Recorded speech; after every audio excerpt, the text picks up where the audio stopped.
بسم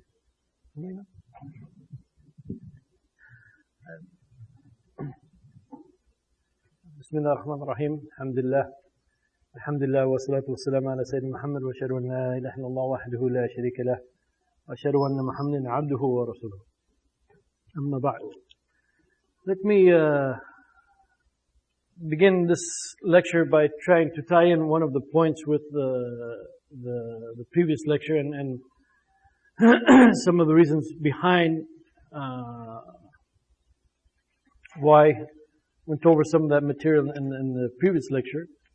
One of the evil results of extremism and the existence of extremist groups and extremist acts among the Muslims is that it makes Islam an open target for non-Muslim propagandists. And we see Islam, being attacked in many different ways in the media nowadays. And so we should have the knowledge and the background of some things that are going on so that we can show and demonstrate to the people that, and it's not Islam that actually is even forcing these kind of actions upon the United States or upon the West and so forth, but there have been conscious decisions by people in the West itself.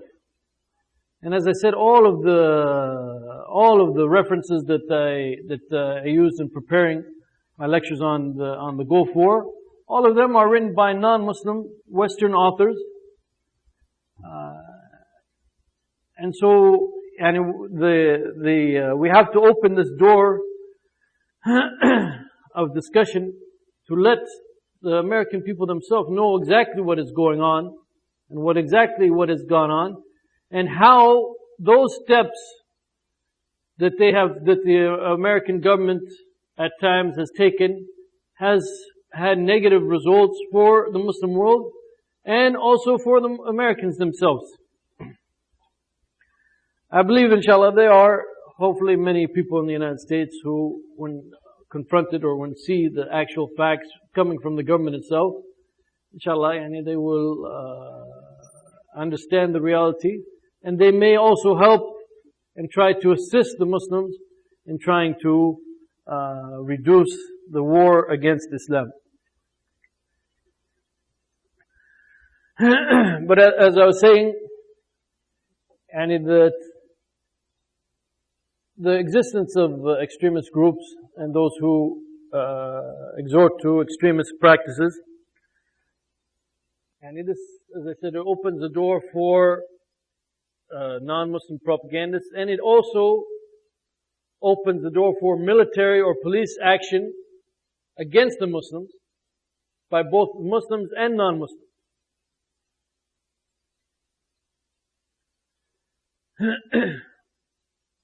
What I mean by that is that within the Muslim state, within the Muslim countries, I should say, the presence of these kind of groups and the actions that they perform is used as an excuse actually to crack down on the Muslims themselves. Not just the extremists, but actually the extremists and their actions are really simply an excuse to attack Islam and to fight the Muslims, even those Muslims who are not involved in such extremist acts, those who are even peaceful. And many times even the moderate and the extreme and the liberals are sometimes fall under the attack. And it's just anything related to Islam. And it is, as I said, it is the presence of these extremist groups that gives the enemies of Islam the excuse that they need, that they can put up in the media. Oh, look what they've done. We have to put an end to what they're doing and use force against them. And this has been done over and over again in the Muslim world, in Muslim countries, and also obviously in the international level. So when we're talking about extremism, as I said, it is a great disease, a great munkar that is within the Muslim society. And we have to realize that, and some people when they think, for example, of the Khawarij, as one brother just said, the Khawarij better than the Murji'ah. when they think of, let's take Bin Laden, for example, and let's say that everything that is said about Bin Laden is true. Some people, when they think about people like Bin Laden, they think, oh, this guy is finally somebody, finally fighting for Islam and so forth. But again, the question is the result actually something good for Islam or not? If he's just going to be someone that can be used as an excuse to fight against Islam and Muslims, then Muslims themselves should be the first who disapprove of what he's doing and should be the first to oppose him. The same thing happened in Egypt, for example. It was the actions of some extremist Muslims that led to hundreds and thousands sometimes of Muslims being put in prison and tortured, even though they are innocent, they had nothing to do. And not only that, when you have sometimes a Muslim who's kind of in the middle, and he's not really completely Islamic, and he's not really completely non-Islamic, so to speak, I don't know. But you know what I mean. He's kind of like in the middle, hasn't really decided which way he really wants to take his life. And in these actions by the extremists, sometimes they are enough in themselves to drive that person away from Islam. Even though he might be sincere and he might really be thinking about Islam. And even for example, in this country, I know some people who before September 11th, they were reading about Islam and thinking about Islam and were close to converting. And then after September 11th, they wanted nothing to do with Islam. So this is the kind of, as I said, the kind of one of the many negative results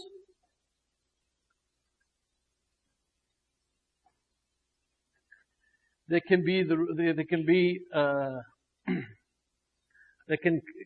result from the actions of the extremists and the presence of the extremists in our midst. Now, many of times, of course, and this is the strange thing. I mean, sometimes even you can think of the most evil thing. Maybe something positive might come out of it, but you cannot use that as an excuse to justify the evil thing that was done. And he has what is the expression famous expression in Arabic? And في كل كف تعلمة, with every strike, there might be a lesson that you get, but that doesn't mean you want to go out and be struck every time. And you should be able to try to find the lessons and the benefits through ways which are better. So, for example, even in this kind of situation that's happening now, sometimes the door, for example, the door for da'wah, the door for presenting Islam, has been opened for Muslims out, and as a result of the statements that some people have made about Islam. And they make a statement about Islam, and that gives us the opportunity and chance to reply and to give them what is the real Islam. For example, if you paid close attention to the media after September 11th, and in particular, if you listen to many of the Christian programs, especially if you have like a shortwave radio, there's Christian programs all over the shortwave radio. After September 11th, there were many of these Christian groups, they were stressing the fact, and you see how violent these Muslims are. This is now our opportunity to go to the Muslims and give them the real message of what? What is the real message that they want? The real message of love. This is now our chance to go there because, we're Christians. We believe in peace and love. This is now our chance to go to those poor people who know nothing but violence and show them that, this is the real message, the message of love, and that's what they're missing in their life. As I said, sometimes this is an opportunity for ourselves to make da'wah and to refute the false claims about Islam. And one thing about Christianity, if you know the history of Christianity, it's not about love. The history of Christianity is more about war than anything else. And if, for example, even the nature of Jesus Christ. There's a book just recently published called When Jesus Became God. And for about 300 years in the Christian community, they had different beliefs about Jesus. You know, some said He's one of the Trinity, He's equal, He's the same substance as the Father and Son. And the others said, no, He's equal, but He's of different substance. And they would actually fight and kill each other over these things.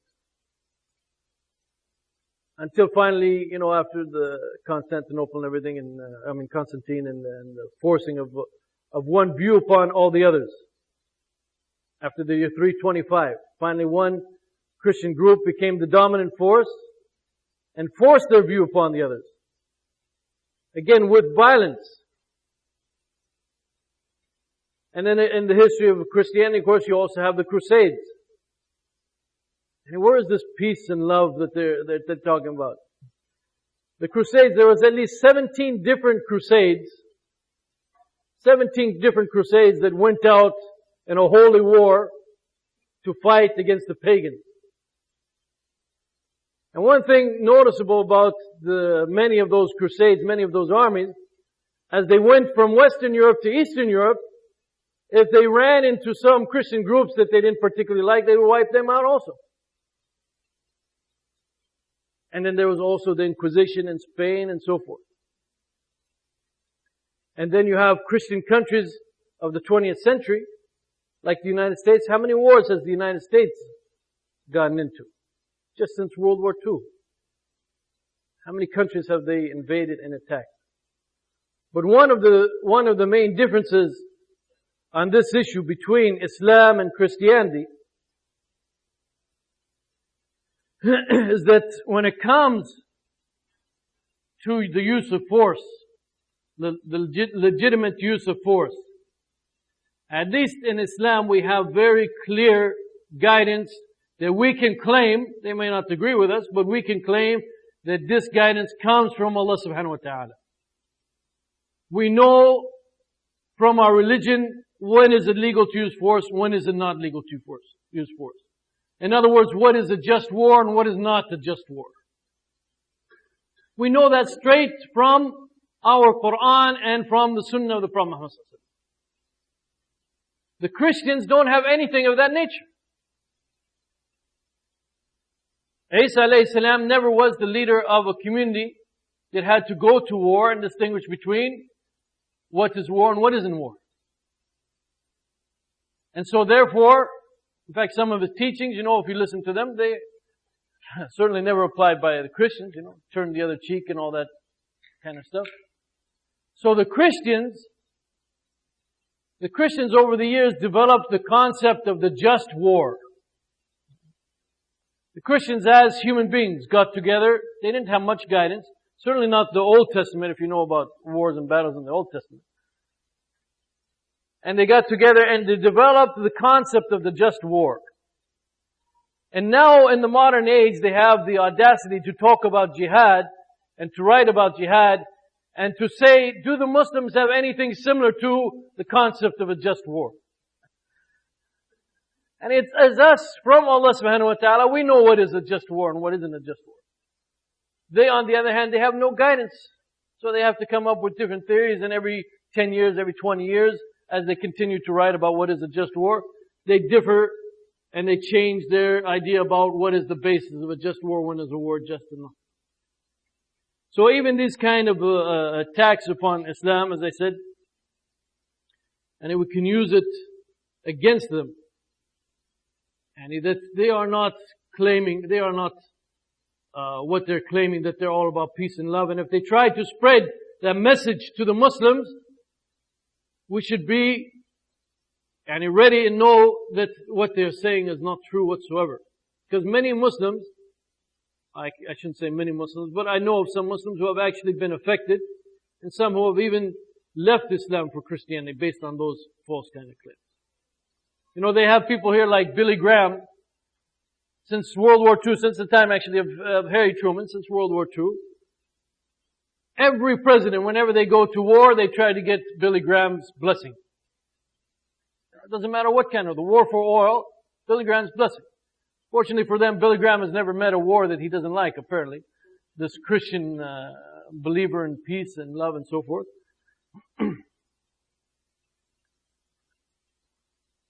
But unfortunately, as I said also,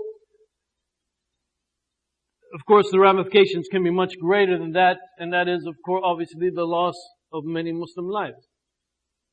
When they use the actions of some Muslim extremists to attack Islam and to open the door for the attack upon Islam and Muslims and allow the killing of Muslims. And as we know, many cases of that nature, I won't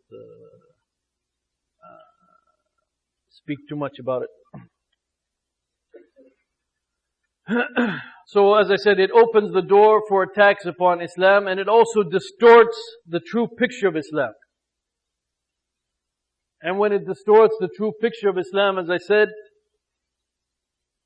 it takes even Muslims away from Islam sometimes. And they see this being presented as Islam, while in fact it is not Islam whatsoever.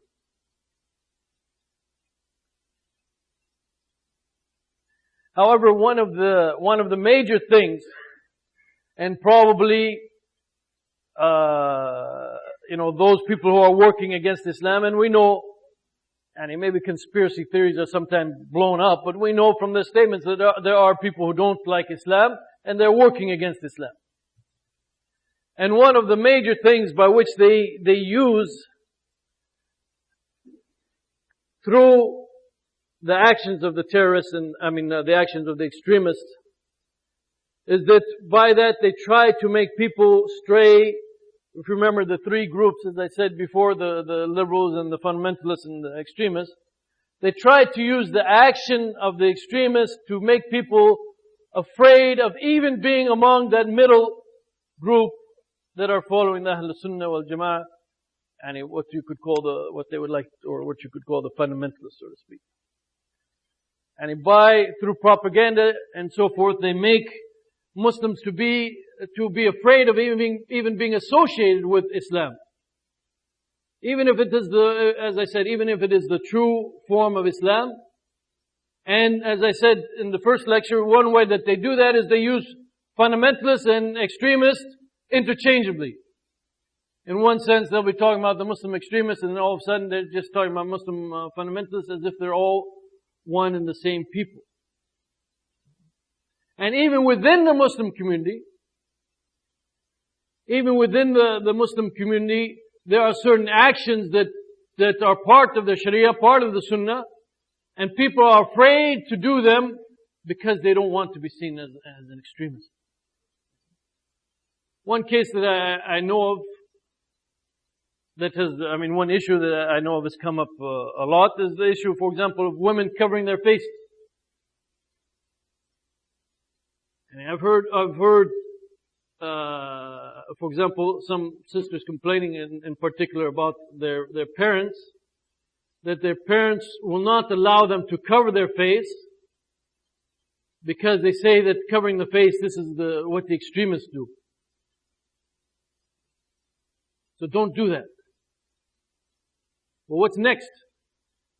Extremists go to the mosque, supposedly, right? Okay, so don't go to the mosque. You might be an extremist. Don't grow your beard. You might be, then people will think you're an extremist. Where's the limit? Well, I can assure you, if they can start removing these things one by one, they will move to the next step. Until they can try to eradicate almost everything of Islam by identifying it as, these are what the extremists do, stay away from it. And as I said, if this were just the non-Muslim saying that wouldn't be a big problem. But within the Muslim community, the effect of the media and the propaganda and the influence is so great that within the Muslim community, you can find people who do not want to do acts of the Sharia that they are supposed to do to be on the straight path, simply because they don't want to be labeled as an extremist. And as I said, as these acts get more and more, and coming to the lecture for a mosque, for example, attending a session like this to get knowledge about Islam, to attend a lecture.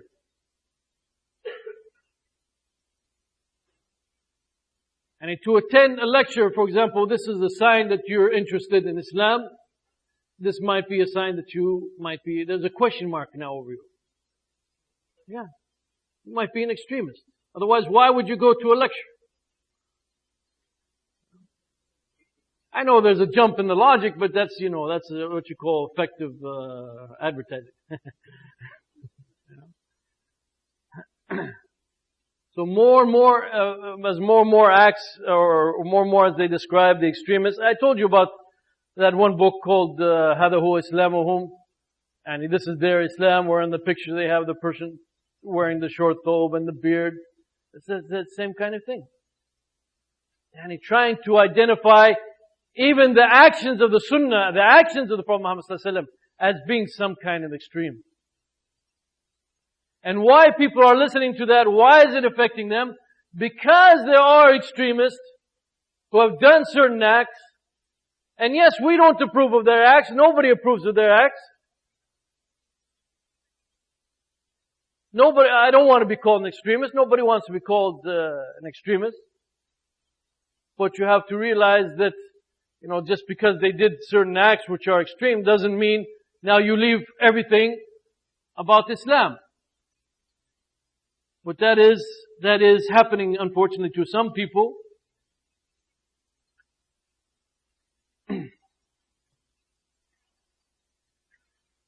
Another aspect, even for example, the concept of, by the way, the concept of jihad.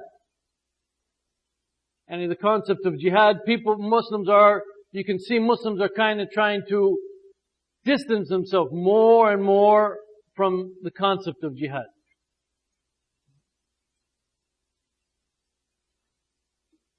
Obviously, the Qur'an talks about jihad in many cases, in many places. And in fact, the jihad, it's true there's many types of jihad, and jihad has many aspects to it, but one of the most important forms of jihad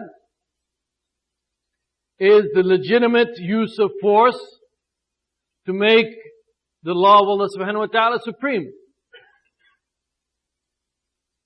But now if you were to stop many Muslims in the streets in the United States and ask them, do you believe in jihad? I bet you many of them would say, no, I don't. Jihad, those extremists, they make jihad. And if they pass that on to the next generation, what's going to happen? No one is going to, over time, the ultimate result could be that no one is going to have the understanding that at some time you might need to stand up and defend Islam.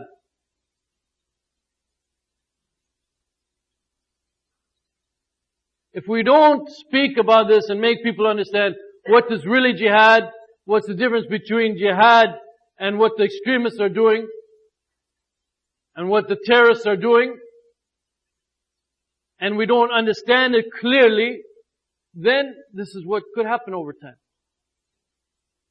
That people become so distant from jihad that the concept itself may be lost among Muslims. And so therefore, if the enemies ever try to attack Islam, it will be open for them. Another thing closely related to that is Islam, the word Islam. How many times have you heard recently that Islam means peace? Watch, I'll do a trick on you now. How many times have you heard recently that Islam means peace? Raise your hand. What's the relationship between raising your hand and how many times have you heard How many of you heard people say that Islam means peace? How was that? Okay. Is that true? Islam means peace? Now, one of the meanings of the word Islam, I challenge any of you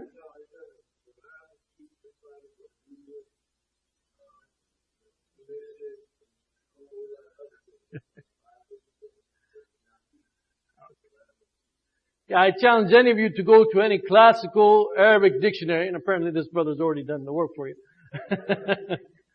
and show me where Islam means peace. Okay, the word Islam does not mean peace. As the brother was saying, actually the root, yes, comes from the same root as the word salam. And the root, in essence, the meaning is, to be like free of defections, free of, disease or weakness and this kind of thing. But Islam means the submission to Allah subhanahu wa ta'ala and so forth. Doesn't mean peace, Nifaq and nafaqah come from the same root, but, don't tell me that, you're gonna make, nifaq towards your wife because the Qur'an says that she gets nafaqah.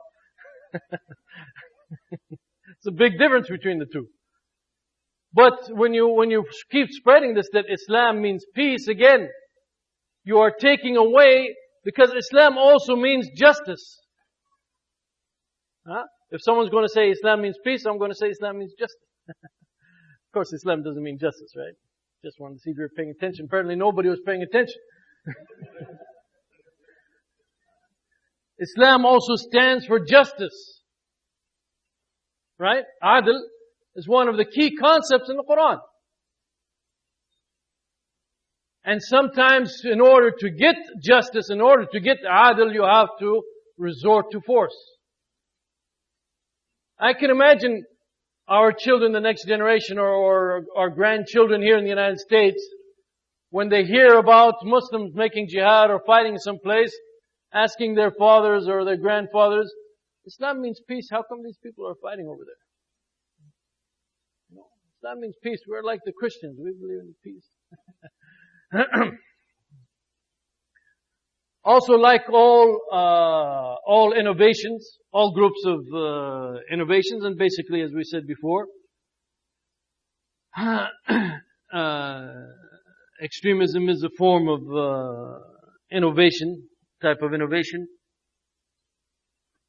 Like all innovations, it's extremism and extremist groups, the presence of extremist groups among the Muslims causes division.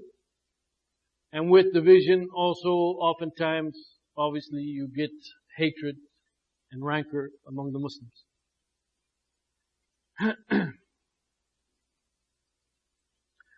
We know clearly from the Qur'an that we as Muslims are supposed to come together, but we come together not just in the name of Islam, but we have to come together on some basis. As Allah subhanahu wa ta'ala says, يَا أَيُّهَا الَّذِينَ آمَنُوا اتَّقُوا اللَّهَ حَقَّ تُقَاتِهِ وَلَا تَمُوتُنَّ إِلَّا وَأَنْتُمْ مُسْلِمُونَ وَاعْتَصِمُوا بِحَبْلِ اللَّهِ جَمِيعًا وَلَا تَفَرَّقُوا. And Allah subhanahu wa ta'ala is telling us in these verses to have the proper taqwa of Allah subhanahu wa ta'ala, according to what is right, and die not save as Muslims, and hold all together to the rope of Allah subhanahu wa ta'ala, to the cord of Allah subhanahu wa ta'ala, and do not divide. And do not divide among yourselves. So the thing that brings us together is this cord of Allah subhanahu wa ta'ala. In other words, the revelation from Allah subhanahu wa ta'ala, the Qur'an and the Sunnah. And it's if we have the proper taqwa of Allah subhanahu wa ta'ala, inshallah Allah subhanahu wa ta'ala will bring us together along that path. And that is the key to our unity. That is the real unity among the Muslims. And any time there appears a kind of bid'ah or innovation among the Muslims, there's going to be division. There's going to be division because, inshallah, as the Prophet ﷺ has told us, there will always be at least some Muslims who are following the right way. Ala al-haq. And those Muslims, when they see this bid'ah, when they see this group, these heretics, they will have to oppose them. They will have to oppose what they're doing for the sake of Allah subhanahu wa ta'ala. In fact, just after those verses in which Allah subhanahu wa ta'ala is talking about His bounty, how He brought the Muslims together, وَاذْكُرُوا نِعْمَةَ اللَّهِ عَلَيْكُمْ إِذْ كُنْتُمْ أَعْدَاءً فَأَلَّفَ بَيْنَ قُلُوبِكُمْ فَأَصْبَحْتُمْ بِنِعْمَتِهِ إِخْوَانًا وَكُنْتُمْ عَلَى شَفَا حُفْرَةٍ مِنَ النَّارِ فَأَنْقَذَكُمْ مِنْهَا كَذَلِكَ يُبَيِّنُ اللَّهُ لَكُمْ آيَاتِهِ لَعَلَّكُمْ تَهْتَدُونَ. وَلْتَكُمْ مِنْكُمْ أُمَّةٌ يَدْعُونَ إِلَى الْخَيْرِ وَيَأْمُرُونَ بِالْمَعْرُوفِ وَيَنْهَوْنَ عَنِ الْمُنْكَرِ وَأُولَٰئِكَ هُمُ الْمُفْلِحُونَ. In the same set of verses in which Allah subhanahu wa ta'ala is reminding the Sahaba of the bounty that they gave them, how He brought their hearts together and they became brethren by His grace. And they were on the pit of the fire, and Allah subhanahu wa ta'ala saved them. Then Allah subhanahu wa ta'ala said, there should be a group among you calling to what is good, or ordering what is proper, and eradicating what is evil, and those are the ones who are successful. So it always has to be a characteristic of the believers that when they see an innovation or when they see a wrong deed, it is their obligation to eradicate it, to work against it, to try to remove it. So if you have, for example, an extremist act, like in the case of the Prophet Muhammad sallallahu alaihi wasallam, when he heard about those people who did some extreme acts, he ordered them to stop what they were doing. And when he referred to the Khawarij who were coming, he said, as I quoted yesterday, if I were among them, or if I were to meet them, I would destroy them like the way the people of Ad were destroyed.